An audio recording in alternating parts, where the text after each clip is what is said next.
Hello दोस्तों, आशा करता हूँ आप सभी अच्छे होंगे।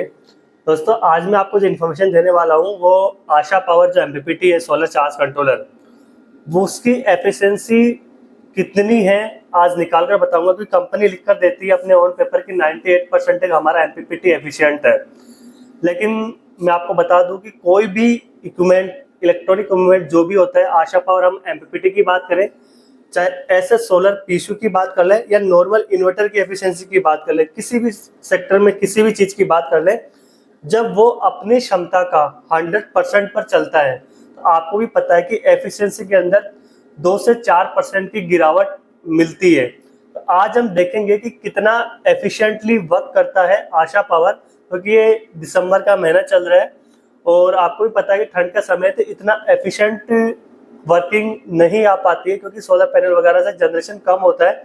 फिर भी हम चेक करेंगे कि कितनी एफिशिएंसी आशा पावर हमें निकाल कर दे रहा है। उससे पहले मैं आपको बता दूं कि एफिशिएंसी में 2 से 3 फैक्टर ऐसे होते हैं जो एफिशिएंसी को कम या ज्यादा करने में बहुत ज्यादा अहमियत रखते हैं।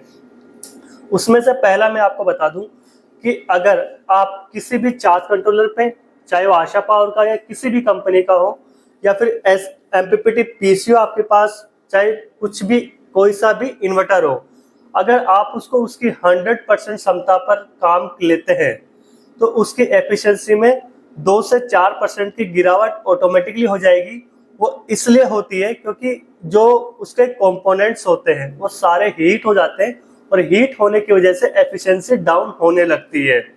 तो मैंने भी अपने आशा पावर जो है, मेरा नियॉन 80 एचवी मॉडल है, आप आशा पावर के साइट पे जाकर देख सकते हैं कि इसमें जो 24 वोल्ट पर जो पैनल सपोर्ट है वो 2500 वोल्ट का है, और मैंने इसके ऊपर जो लगा रखा है पैनल, वो लगा रखा है 2260 वाट का, यानी कि 390 वाट के 6 मॉड्यूल मैंने इसके ऊपर लगा रखे हैं। और अभी कितना टाइम हुआ है मैं आपको अभी दिखा दूंगा, पहले एफिशिएंसी निकालने से पहले, और आपको उससे पता चलेगा कि इतने बजे ये कितना एफिशिएंट वर्क कर रहा है। अब दूसरा जो इसका चीज होता है एफिशिएंसी में जो डालता है असर, वो होती है हम उसकी एफिशिएंसी कैसे टेस्ट कर रहे हैं। जैसे कि पूरी कैपेसिटी पर टेस्ट करेंगे तो एफिशिएंसी में गिरावट आएगी, लेकिन अगर आप इसी आशा पावर के ऊपर 2 पैनल या 1 पैनल लगाकर अगर आप इसकी एफिशिएंसी टेस्ट करेंगे तो आपको एफिशिएंसी ज्यादा मिलेगी, लॉसेस कम होगा, क्योंकि उसको उसकी जो पावर मिल रही है वो कम मिल रही है, कंपोनेंट को वर्किंग कम करना पड़ रहा है, ज्यादा एफिशिएंटली तरीके से काम करेगा।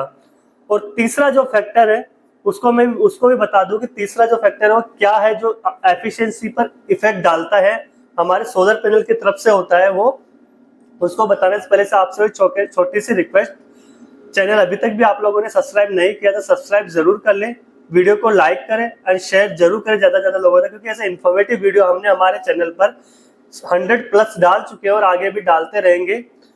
तो दोस्तों, हम बात कर रहे थे कि तीसरा जो फैक्टर है वो है सोलर पैनल से रिलेटेड। अब सोलर पैनल से रिलेटेड क्या है, मैं अब आपको लेके चलता हूँ कि पहले तो मैं घड़ी में टाइम दिखा देता हूँ आपको कि कितना टाइम हुआ है अभी घड़ी के अंदर, और फिर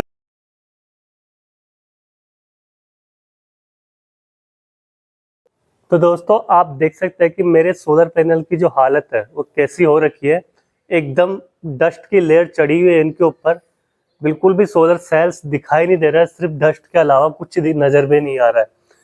तो इस कंडीशन के अंदर एमपीपीटी की जो एफिशिएंसी है वह बिल्कुल कम हो जाएगी और आपको 5 से 10% की गिरावट देखने को मिलेगी, क्योंकि उसको आउटपुट नहीं मिल पाएगा सोलर पैनल से अच्छा, और वो वोल्टेज को ड्रॉप करने की कोशिश करेगा, जिससे वोल्टेज जो है कम बनेगी और हमें हमारे एमपीपीटी की जो जनरेशन है कम देखने को मिलेगी और हमें एफिशिएंसी भी उससे कम मिलेगी। तो अब मैं आपको लेके चलता हूँ सिस्टम के पास में और अब एफिशिएंसी निकाल कर बताता हूँ कि कितना एफिशिएंसी हमारा आशा पावर इस समय सुबह के 10 बजे दे रहा है। तो चलते हैं सिस्टम के पास।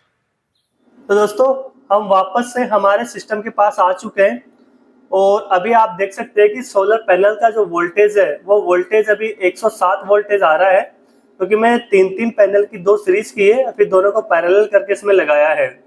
और जो हमारे बैटरी में चार्जिंग एम्पियर जा रहे हैं वो जा रहे हैं 39 एम्पियर। तो अब हम टेस्ट करेंगे क्लेम मीटर से कि जो सोलर पैनल से आने वाला एम्पियर है वो कितना है, जिससे कि हम इस आशा पावर का निकाल सके एफिशिएंसी।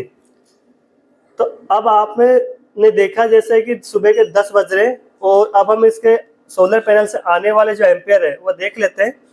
तो अब आप देख सकते हैं कि 10.4 एम्पियर आशा पावर से आ रहे हैं, 10.43 आ रहे हैं। तो हम इसे अप्रोक्स 10.4 मान लेते हैं कि 10.4 एम्पियर आशा पावर से अभी आ रहे हैं। तो हम इन्हें नोट कर लेते हैं कॉपी के अंदर, मैंने पूरा लिख रखा है। तो सोलर पैनल के वोल्टेज जो हमारे आ रहे हैं एम्पियर जो हमारे आ रहे हैं वो आ रहे हैं 10.4 एम्पियर। अब सोलर पैनल के जो वोल्टेज हमें मिल रहे हैं तो आप देख सकते हैं आशा पावर के डिस्प्ले पर 107.4 वोल्टेज हमें सोलर पैनल से अभी इस वक्त पर मिल रहे हैं। तो हम इन्हें भी हमारी कॉपी के अंदर लिख लेते हैं 107.4 वोल्टेज। उसके अलावा अब हम देख लेते हैं कि हमारी जो बैटरी है वो कितने एम्पियर से चार्ज हो रही है। तो अब आप देख सकते हैं कि बैटरी में जाने वाला जो एम्पियर है वो आप क्लियरली देख सकते हैं कि 40.8 एम्पियर, हालांकि 41 एम्पियर तक भी जा रहा है, लेकिन हम इसे 40.8 एम्पियर लिख लेते हैं। तो बैटरी में जाने वाला एम्पियर जो हमारा था वो था 40.8 एम्पियर। और बैटरी के वोल्टेज में आपको बता दूं तो आप देख सकते हैं कि 25.2 पे हमारी बैटरीज है। आशा पावर की डिस्प्ले पर भी देख लेते हैं कि हमारी बैटरी के वोल्टेज कितने शो कर रहा है। तो अभी आशा पावर की डिस्प्ले भी शो कर देगा कि हमारी बैटरी के वोल्टेज कितना है। तो देखिए आप वेरिएशन है, इसमें 39 एम्पियर दिखा रहा है, लेकिन एक्चुअल में जो बैटरी में एम्पियर जा रहा है वो 40 पॉइंट कुछ जा रहा है। तो 25.6 पर हमारी बैटरी के वोल्टेज आशा पावर शो कर रहा है।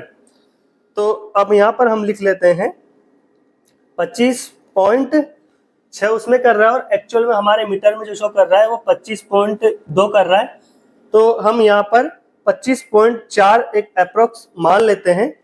अब हम जो सोलर पैनल के वोल्टेज और सोलर पैनल के एम्पियर उनको आपस में मल्टीप्लाई कर लेते हैं, जिससे कि हमारे वॉट बन सकें। तो 107 मल्टीप्लाई 10.4, तो आप देख रहे हैं 1112.8 वॉट हमारे सोलर पैनल से इस वक्त आ रहे हैं। अब देख लेते हैं बैटरी में जाने वाला जो एम्पियर है वोल्टेज है वो कितना है। तो 25.4 मल्टीप्लाइड 40.8, बैटरी में जाने वाला जो हमारा पावर है वो आप देख सकते हैं 1036.3 ये वॉट, ये हमारा बैटरी में जाने वाला पावर है। तो दोस्तों अब आप हम देखते हैं कि बैटरी में जो सोलर पैनल से एनर्जी आ रही है उसमें और बैटरी में जाने वाले पावर में कितना लॉसेस हो रहा है हमारा। तो 1112.8, उसके अलावा -1036.3, यानी कि 76 वोट का आप देख सकते हैं बिल्कुल 76.5 वोट का लॉस हमारा एमपीपीटी इस समय पर कर रहा है सुबह के 10 बजे। अब एमपीपीटी की हम एफिशिएंसी निकाल लेते हैं। तो एफिशिएंसी निकालने के लिए बैटरी के जो वोट बने थे हमारे वो बने थे 1036। हम 0.3 को छोड़ देते हैं या फिर ले लीजिए, उससे कोई फर्क नहीं पड़ेगा।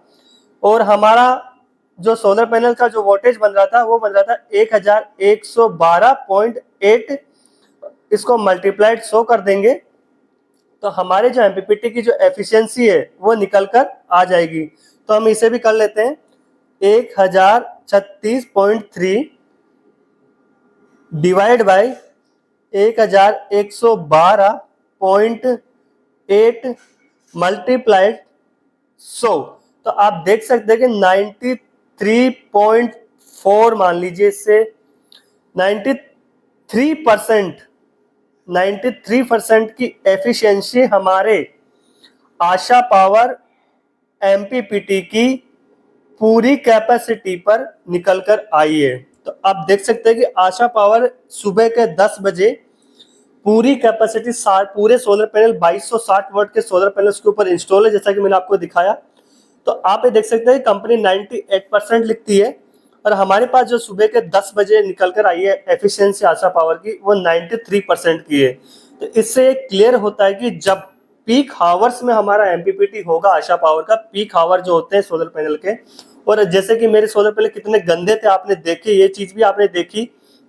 अगर मेरे सोलर पैनल साफ बिल्कुल क्लीन रहते और जो पीक आवर रहेंगे तो हमें 98% की एफिशिएंसी भी आशा पावर से अच्छे से मिल पाएगी। यानी कि इसका लॉसेज जो आशा पावर में जो लॉसेज है वो बहुत ज्यादा कम है, न के बराबर लॉसेज है, और काफी अच्छे से अपनी जो सोलर पैनल की जो एनर्जी है उसे निकाल कर ये देता है। तो इसीलिए ये चार्ज कंट्रोलर अभी तक मार्केट में जब से आया है तब से फेलियर कंडीशन पे नहीं है गया। जिसने भी लगाया है इसका कस्टमर फीडबैक बिल्कुल ओके रहा है, जेन्युइन रहा है और हमेशा हैप्पी रहा है। तो यही कारण है कि किसी भी कंपनी को इसी तरीके से काम करना चाहिए कि अपने प्रोडक्ट की क्वालिटी एक अच्छी हो सके। तो दोस्तों, अगर ये वीडियो आपको इन्फॉर्मेटिव लगा हो और अभी तक भी आपने हमारे चैनल को सब्सक्राइब नहीं किया तो सब्सक्राइब जरूर करें। ऐसे इन्फॉर्मेटिव वीडियो हम लगातार हमारे चैनल पर लाते रहेंगे। जल्दी आपकी, जैसे कि हमारी एक बैटरी आ जाएगी, आपको पता है कि हमारी एक बैटरी रिप्लेस पे गई हुई है, वो आ जाएगी, तो हमारे एमपीपीटी को सोलर पीसी को लगाकर भी हम आपको उसकी भी एफिशिएंसी, एमपीपीटी का एफिशिएंसी निकाल कर दिखाएंगे कि आशा पावर और माइक्रोटेक का जो एमपीपीटी है उसमें एफिशिएंसी का कितना डिफरेंस मिलता है। सेम पैनल पे निकाल के बताएंगे आपको, सेम वोल्टेज के ऊपर। तो आशा करता हूँ आपको वीडियो पसंद आया होगा। तो वीडियो अगर पसंद आया तो ज्यादा से ज्यादा लोगों तक शेयर जरूर करें। थैंक यू सो मच दोस्तों।